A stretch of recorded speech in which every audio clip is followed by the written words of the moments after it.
Muchas gracias, señor ministro de Salud, Alejandro Gaviria, por aceptar esta invitación del Congreso Nacional de los Hospitales Públicos. Muy complacido de poderlos acompañar. Señor ministro, ¿cómo va a enfrentar el Ministerio de Salud la grave crisis que tienen fiscalmente los hospitales debido al no pago de esas cuentas por parte de las EPS? ¿Cómo vamos a hacer con los hospitales públicos? Yo diría que lo que primero tenemos que tener, y parece obvio, es, dijéramos, claridad sobre el diagnóstico. Esta crisis es una crisis que se viene gestando desde hace mucho tiempo. Uno podría señalar el origen por años 2007-2008, donde se empezaron a acumular unas deudas muy grandes a lo largo de toda la cadena. Deudas de las entidades territoriales con las EPS del subsidiado, que a su vez aguas abajo se tradujeron en deudas de las EPS del subsidiado con los hospitales. Por el lado del contributivo, deudas del FOSICA, que hay que reconocer también con las EPS del contributivo, y aguas abajo con los hospitales públicos y privados, dijéramos en este caso. Si uno mira hoy, yo creo que uno puede decir que hay un faltante, hay un hueco de recursos entre 2 y 3 billones de pesos. Y yo creo que la primera claridad que tenemos que tener es que con los recursos corrientes de la UPC, podemos hablar de 2014, 2015, no vamos a poder ser capaces de hacer dos cosas simultáneamente: pagar por las prestaciones corrientes de los servicios de todos los días y pagar por las obligaciones de ese pasado problemático que se originó. Por lo tanto, cualquier estrategia tiene que estar orientada a hacer algo similar a lo que se ha venido haciendo desde la 1608 y un poco más atrás, y es conseguir recursos adicionales a los recursos de la UPC para ir resolviendo la crisis poco a poco. Cualquier crisis de esta naturaleza, yo creo que para resolverla requiere 3 o 4 ingredientes. Uno muy importante es confianza. Que todos los actores tengan claridad sobre qué es lo que se está haciendo y que todos confíen que va a haber luz al final del túnel. Eso es importante. Segundo, tiempo. Esto no se va a resolver de manera inmediata porque demoró mucho tiempo en resolverse. Y tercero, recursos adicionales. Y en esas estamos.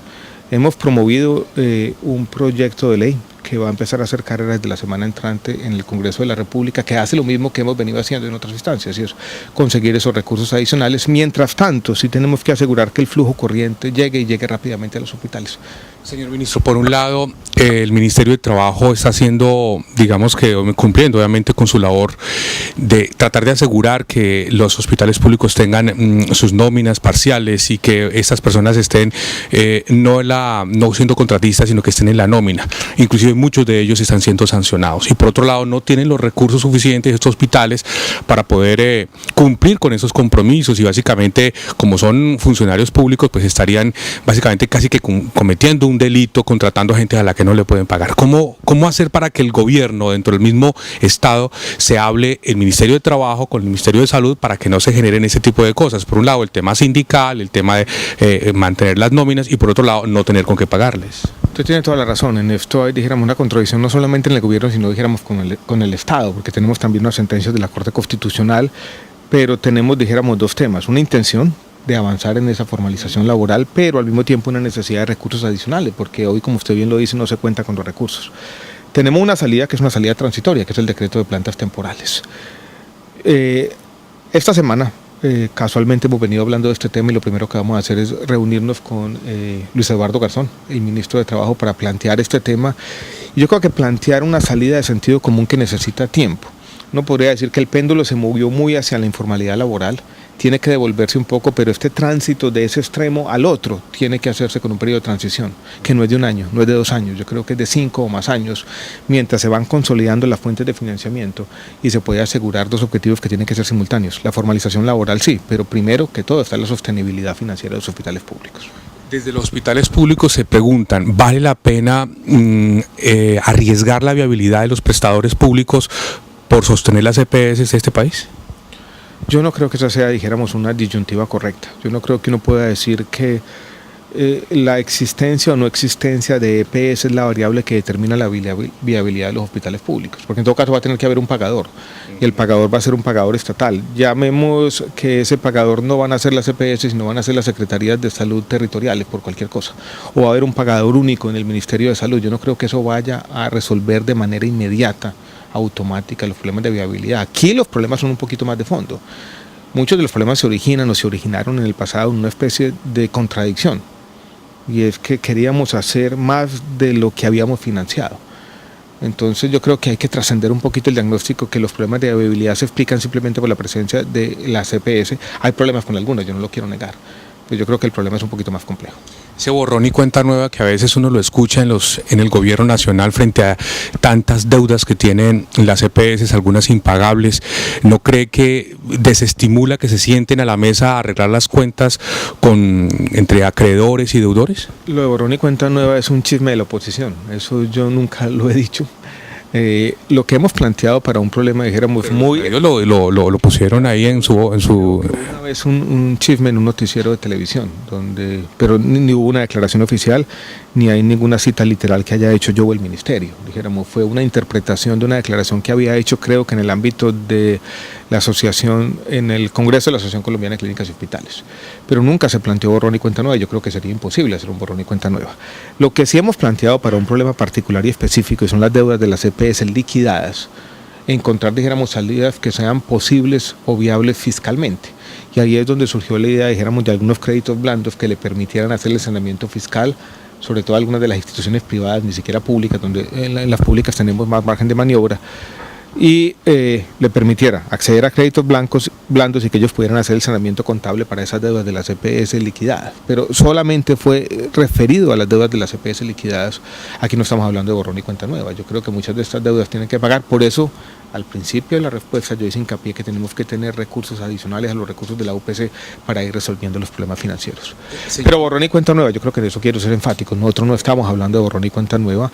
Cualquier crisis financiera, eso sí implica, todos ponen. Todo el mundo va a perder un poquito para poder salir, pero no estamos pensando en borrón y cuenta nueva. Señor ministro, la Corte Constitucional declaró exequible la ley estatutaria, una ley muy importante para la salud, pero se hundió en la legislatura pasada la ley ordinaria. ¿Qué está pensando usted entonces? Porque también hemos escuchado ecos de que no se va a presentar nuevamente una ley ordinaria al Congreso.